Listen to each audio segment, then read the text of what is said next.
Malaysia merupakan salah satu negara pengeluar utama nanas dunia selain daripada Thailand, Filipina, Indonesia, Hawaii, Ivory Coast, Kenya, Brazil, Taiwan, Australia, India dan Afrika Selatan.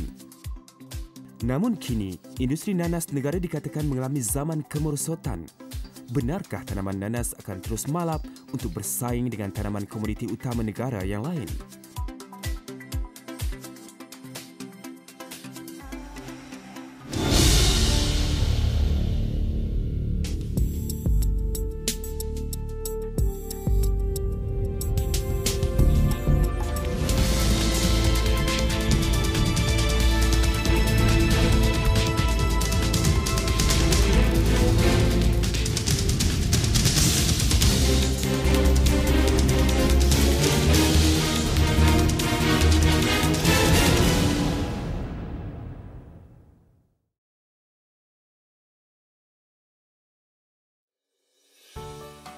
Nanas atau nama saintifiknya Ananas commusus, sejenis tanaman tropika yang dipercayai berasal dari bahagian timur Amerika Selatan.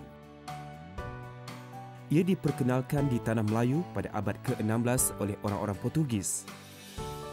Pada tahun 1921, nanas mula ditanam di Singapura, Johor dan Selangor sebagai tanaman kontan. Tanaman nanas terus berkembang dan diusahakan secara perladangan di kawasan tanah gambut, terutamanya di Johor. Oleh kerana negara kita melalui fasa dasar pandang ke timur, maka sektor industri semakin pesat dan rancak membangun. Sektor pertanian yang satu ketika dahulu sebagai nadi utama negara telah menjadi sektor sokongan bagi Malaysia.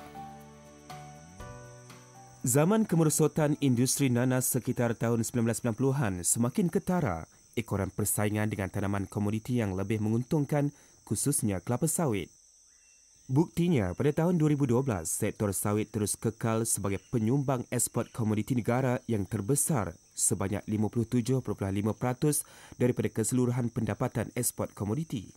Kemerosotan berlaku selepas tahun bermula tahun 90-an, di mana pada ketika itu kelapa sawit dibawa masuk ke Johor. Tanah gambut boleh ditanam kelapa sawit. Jadi oleh kerana kelapa sawit mempunyai permintaan yang tinggi, jadi kebanyakan penanam nanas ni beralih kepada kelapa sawit. Jadi disebabkan oleh itu, kita telah mengadakan beberapa program seperti penanaman semula, dan bila masuk tahun 2000, keadaan telah berubah.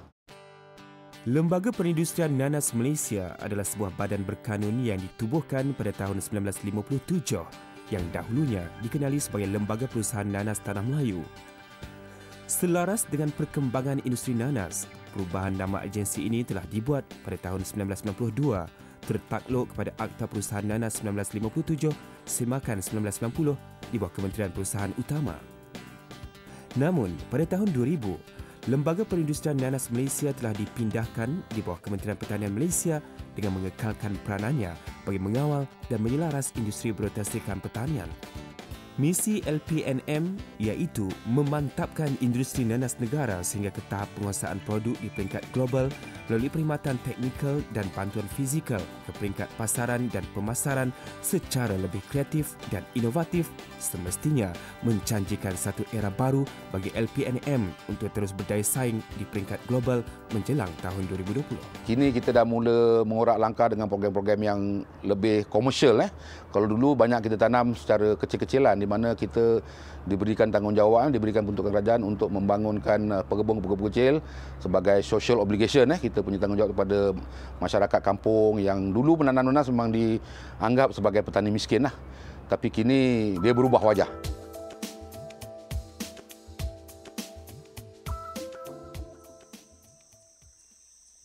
Industri nanas Malaysia mendapat sokongan kerajaan dari segi polisi pembangunan tanah. Sektor pekebun kecil dan sektor ladang adalah diberi perhatian oleh kerajaan melalui pelaksanaan program-program pembangunan dan program sokongan industri. Beberapa strategi telah diatur berdasarkan perancangan jangka panjang yang telah disusun. Fokus LPNM adalah untuk membuka kawasan-kawasan baru dan meningkatkan produktiviti serta menangani isu kekurangan bekalan buah ke kilang-kilang. Selain daripada hikmat nasihat, Lembaga Nanas juga telah memberi dari segi sulur nanas dengan nilaian 400,000. Selain daripada itu, bantuan yang kita berikan adalah bentuk pemasaran untuk memasarkan hasil-hasil produk MD itu di peringkat tempatan maupun kita untuk tujuan ekspor lah.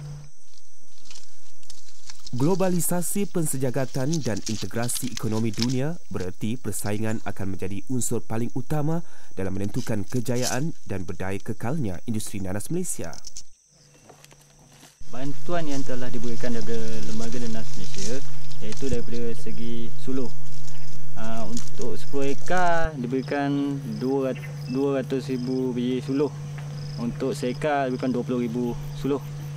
So daripada Lembaga Nanas sendiri dia ada memberikan nasihat-nasihat dan bimbingan cara penanaman nanas dan penjagaan.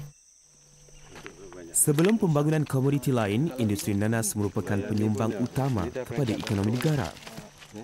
Kini, Lembaga Perindustrian Nanas Malaysia LPNM bertanggungjawab dalam mengawal dan memajukan industri nanas Malaysia. Tapi dia tetap kena juga. Sebab itu kita galakkan supaya dia ada penutup buah. Untuk MD ni dia very sensitif kulit dia. Dia kalau ni tengok ni. Dia luka daripada dia kecil lah luka. Jadi bila besar buah dia dah masak luka dia ke dalam. Dia kena kena black heart. Saya pada asalnya mula dengan 1 ekar tanaman tu untuk mengisi masa lapang lah lepas balik sekolah. Tapi selepas penghasilannya tu menguntungkan, jadi saya teruskan lagi daripada 1 ekar, 2 ekar. Kemudian sampai sekarang ni saya dah ada 40 ekar lah tanaman.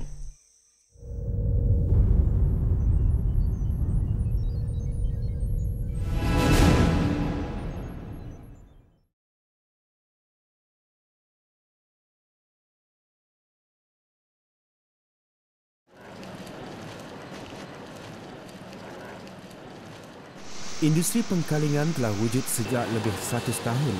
Pengkalingan buah nanas secara komersial mula-mula dijalankan oleh orang-orang Cina di Singapura. Industri nanas kaling mencatat ekspor yang kedua tertinggi selepas tembikan di dalam kategori buah-buahan tropika. Industri ini juga memainkan peranan penting dalam menyumbang kepada ekonomi negara dan memberi peluang-peluang pekerjaan secara langsung di sektor peladangan dan pemprosesan.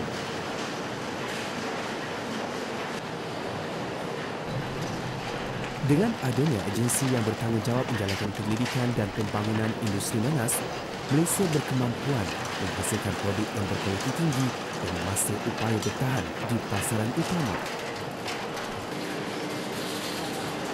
Daripada perniagaan secara kecil-kecilan milik keluarga, syarikat Lee Pineapple telah berkembang kepada perniagaan berskala besar sejak 1945 melalui industri pengkalingan dan pengeksport nanas dalam tin dan jus.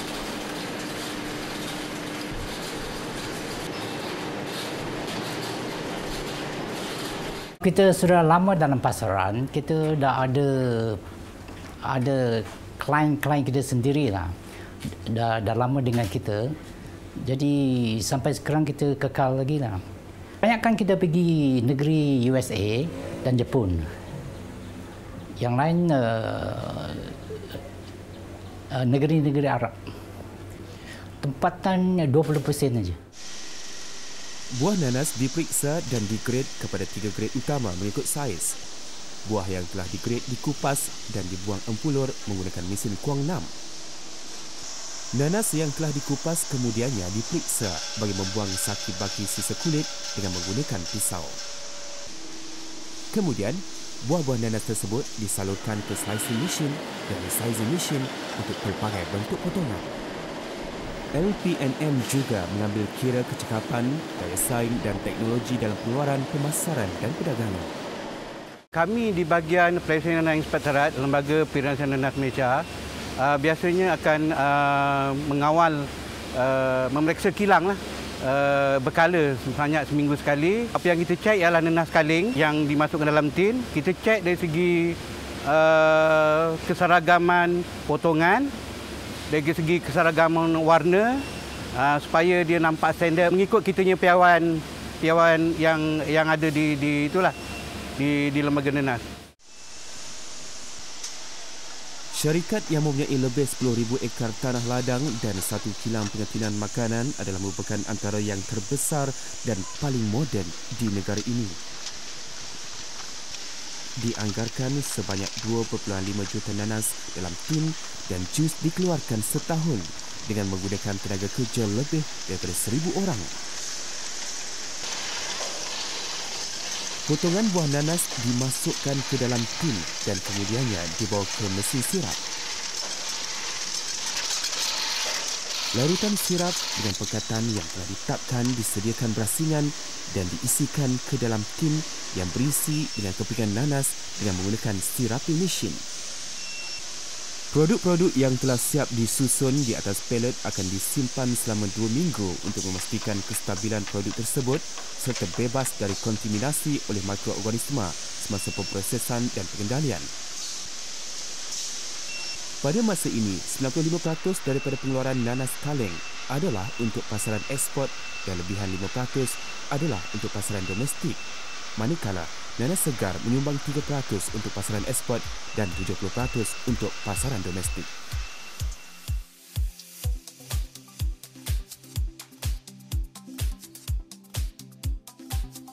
Buah nanas mempunyai kandungan vitamin C yang tinggi yang amat diperlukan untuk kesihatan dalam membantu menyembuhkan luka atau cedera di samping penyerapan zat besi ke dalam saluran darah. Kandungan vitamin B di dalam buah nanas terutamanya B1 berfungsi dalam membantu proses penghadaman dan melicinkan proses pencernaan dalam usus, manakala vitamin B3 bersama kandungan karbohidratnya dapat mengawal sistem penghadaman agar sentiasa sihat.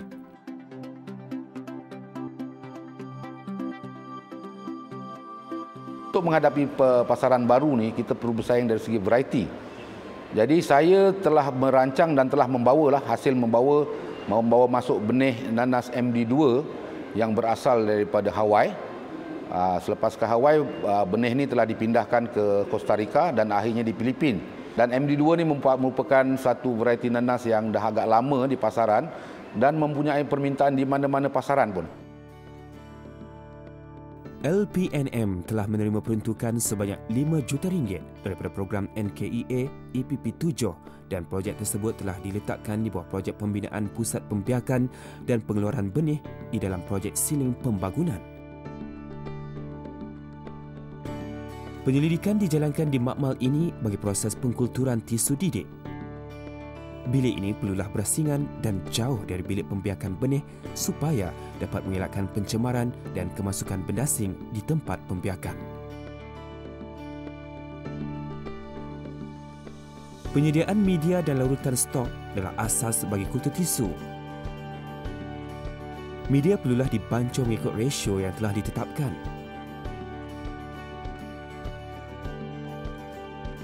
Ruang penyediaan media dan larutan stok perlu mempunyai sumber air supaya memudahkan aktiviti dijalankan.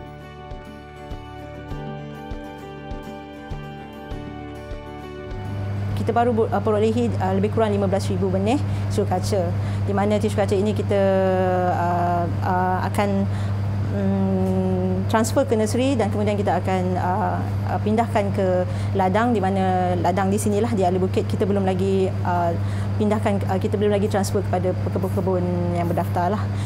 Bagi pengesahan cap jari DNA itu, setakat ini kita telah mengesahkan cap jari DNA bagi benih MD2 bagi pembekal MD2 di Malaysia. Media-media dan perkakasan yang telah disediakan dan disteril di bilik penyediaan bahan media disimpan dengan baik di rak penyimpanan dengan suhu dan kelembapan yang terkawal di dalam bilik penyimpanan media dan perkakasan.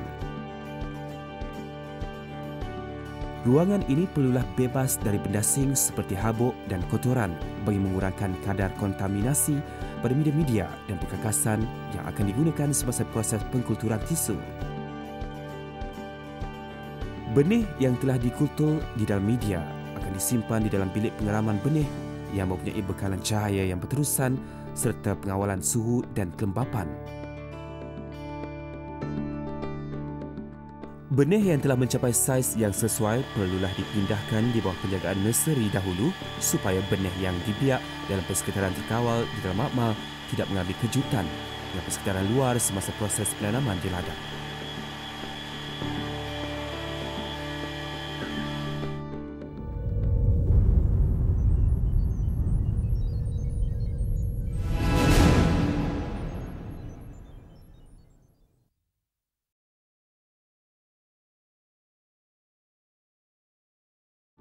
Di bawah Akta Perindustrian Nanas 1957 kurangan Semakan 1990 kurangan Akta 427, LPNM juga berfungsi untuk membiayai program-program penyelidikan agronomi dan penyelidikan pemprosesan yang berkaitan industri nanas. Kita buat kajian ni adalah kajian menggunakan tanaman menggunakan Shiba-Shine. Jadi kita nak buat sesuatu yang kelainan sikit di tanah gambut sebab sekarang ni masalah kos tenaga. Tenaga, jadi kita gunakan Shiba-Shine ni. Bila kita gunakan Shiba-Shine, kita akan mudah mengawal rumpai. Rumpai hanya dikawal di lorong ni saja. Mana lorong apa? Antara plastik dengan plastik dan berkawan sekaki. Jadi dalam sebelum kita tanam ni pun kita dah baja. Tempoh kajian terangkan pada saya sikit macam mana? Manakala tempoh kajian kita buat antara 11 hingga 12 bulan. Itu bergantung pada pertumbuhan pokok lah. Sebab ni tanaman gunakan Shiba-Shine, kita nak tengok sama tak gunakan yang tak dengan yang tak gunakan Shiba-Shine. Gunakan Shiba-Shine ni kita baja adalah awal sebelum kita pasang plastik ni. Mana kita baja awal, lepas tu baru kita pasang plastik. LPNM menitikberatkan dari segi rantaian bekalan makanan dengan menggalakkan pembangunan industri yang terancang melalui khidmat pengembangan.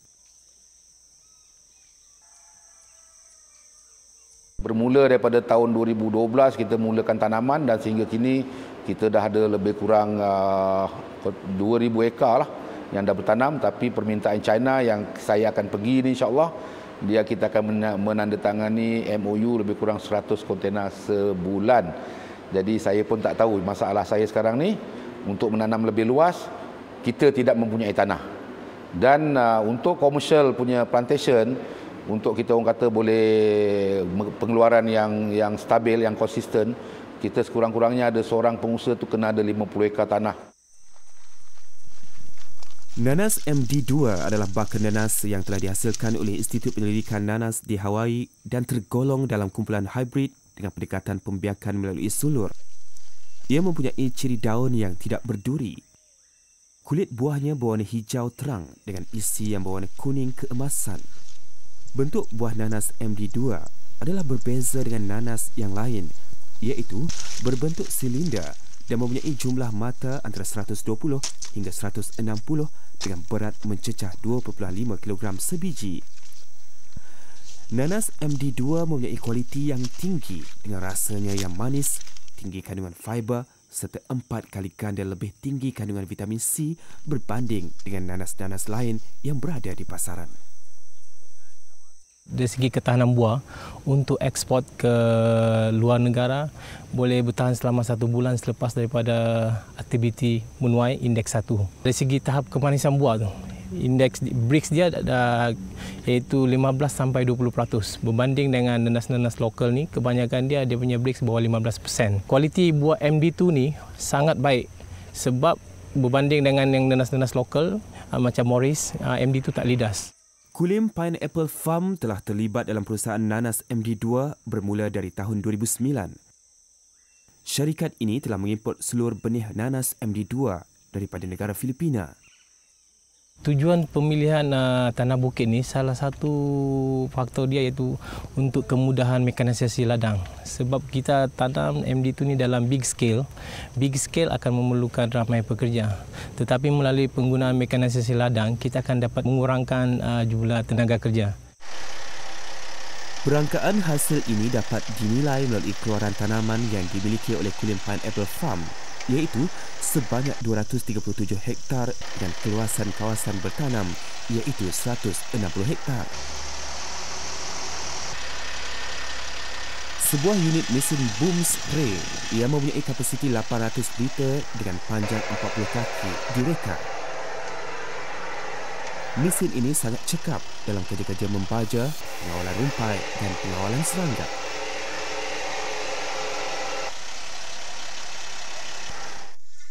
Pasaran nanas MD2 yang semakin bertambah telah menarik perhatian pengusaha-pengusaha ladang nanas untuk bersama-sama membangunkan penyelidikan nanas MD2. Permintaan nanas MD2 untuk pasaran dalam dan luar negara adalah semakin meningkat. Justru, pihak pelesenan LPNM sentiasa memberi khidmat nasihat dan pemantauan bagi memastikan mutu dan kualiti nanas sentiasa terjamin.